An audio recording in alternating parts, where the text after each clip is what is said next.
Good morning class third.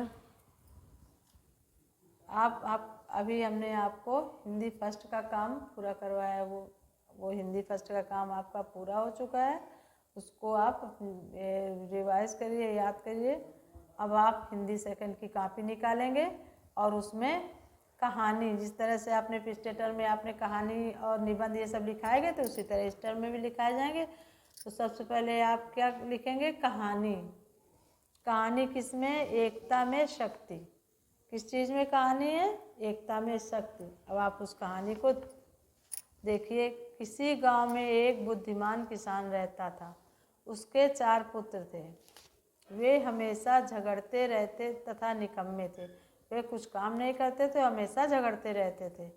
एक दिन किसान एक लकड़ियों का गट्ठा लाया।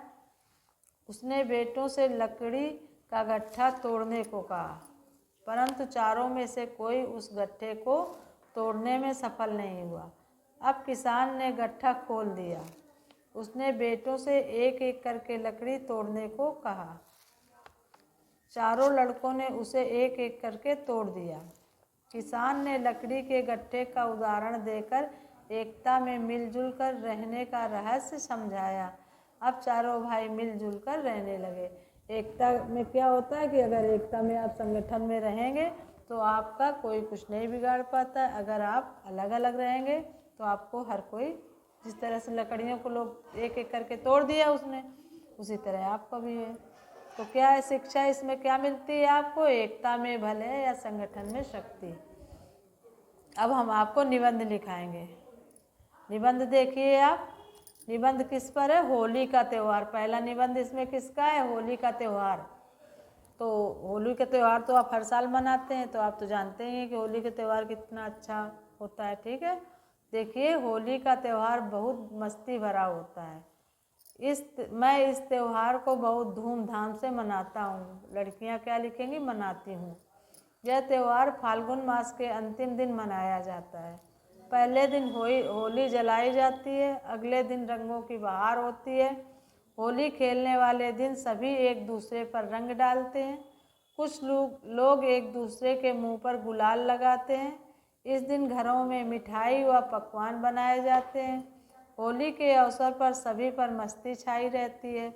मैं कई दिन पहले से पिचकारी और गुब्बारे तैयार कर लेती हूँ और लेता हूँ। लड़के क्या लिखेंगे? लेता हूँ।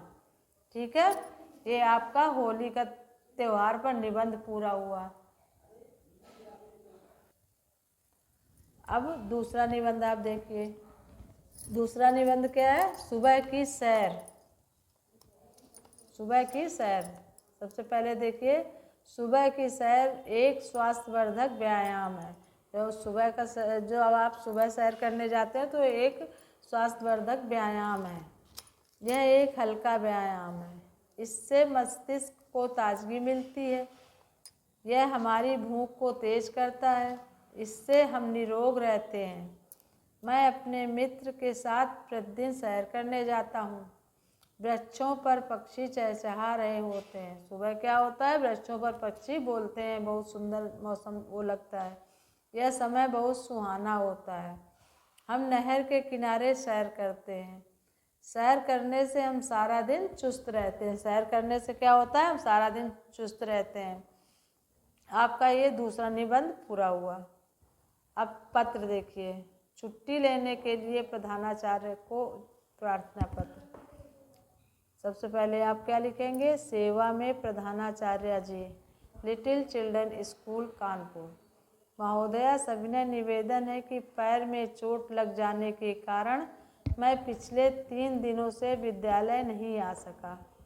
अब मैं पूरी तरह ठीक हूँ, अतः दिनांक 22/1/21 से 24/1/21 तक के अवकाश को स्वीकृत करने की कृपा करें।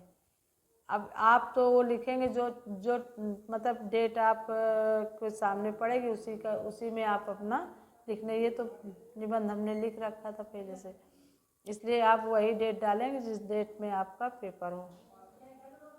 स्वीकृत करने की कृपा करें। इसके लिए मैं आपका आभारी रहूँगा। लड़कियां क्या लिखेंगी? रहूँगी। आपकी आभारी रहूँगी। लड़कियां क्या लिखेंगी? आपकी आभारी रहूँगी।